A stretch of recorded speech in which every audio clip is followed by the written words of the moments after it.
IPL की हर खबर, हर विश्लेषण सिर्फ स्पोर्ट्स तक पर। अभी डाउनलोड कीजिए स्पोर्ट्स तक ऐप।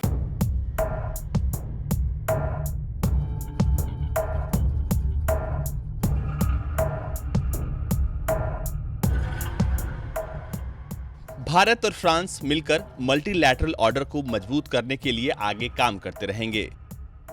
इस सिलसिले में फ्रांस के विदेश मंत्री जीन-वेस ली ड्रायन ने शनिवार को भारतीय समकक्ष एस जयशंकर से फोन पर बातचीत की है। इस बातचीत के बाद फ्रांस के विदेश मंत्रालय ने बयान जारी कर कहा, दोनों संप्रभु देश अपनी रणनीतिक साझेदारी को और मजबूत करने पर सहमत हैं। ये साझेदारी राजनीतिक विश्वास पर आधारित होगी। ऑस्ट्रेलिया को परमाणु पनडुब्बी की तकनीक दिए जाने के अमेरिका के समझौते से पैदा हुए विवाद के बीच फ्रांसीसी विदेश मंत्री की एस जयशंकर से बातचीत को महत्वपूर्ण माना जा रहा है।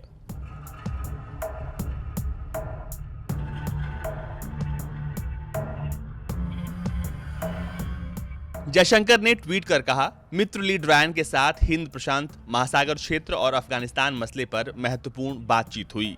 दोनों देशों ने अपने संबंधों को और आगे बढ़ाने का फैसला किया है। फ्रांसीसी विदेश मंत्रालय ने कहा कि दोनों विदेश मंत्रियों के बीच अफगानिस्तान के विषय पर चर्चा हुई। वहां की स्थिति निरंतर गिरावट की ओर है। दोनों नेताओं ने अगले सप्ताह न्यूयॉर्क में मुलाकात का फैसला भी किया है। वहां पर दोनों संयुक्त राष्ट्र महासभा में भाग लेने के लिए जाएंगे और वहां पर भविष्य के लिए संयुक्त रूप से आगे बढ़ने का प्रभावी कार्यक्रम तय किया जाएगा।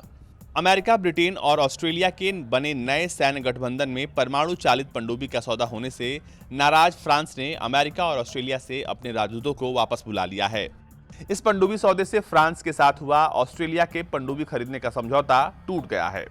फ्रांस के विदेश मंत्री जीन-येवेस ली ड्रायन ने लिखित बयान में कहा है कि अमेरिका और ऑस्ट्रेलिया की घोषणा बहुत ही गंभीर और असाधारण है, इसलिए फ्रांस के राष्ट्रपति इमैनुअल मैक्रोन के कहने पर यह कदम उठाया गया है।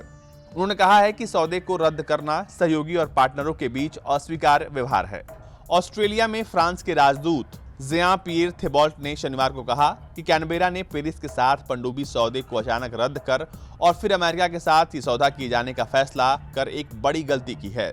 थेबॉल्ट ने कहा, ये एक बहुत बड़ी गलती रही है, साझेदार का एक बेहद खराब प्रबंधन। उन्होंने कहा कि पेरिस और कैनबेरा के बीच अस्त्र समझौता विश्वास, आपसी समझ और ईमानदारी पर आधारित माना जाता है।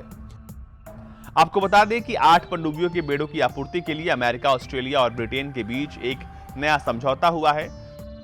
पेरिस द्वारा राजदूतों को वापस बुलाने की घोषणा किए जाने के करीब 17 घंटे बाद थेबॉल्ट दोहा, कतर की एक उड़ान से ऑस्ट्रेलिया से रवाना हो गए। ब्यूरो रिपोर्ट, भारत तक।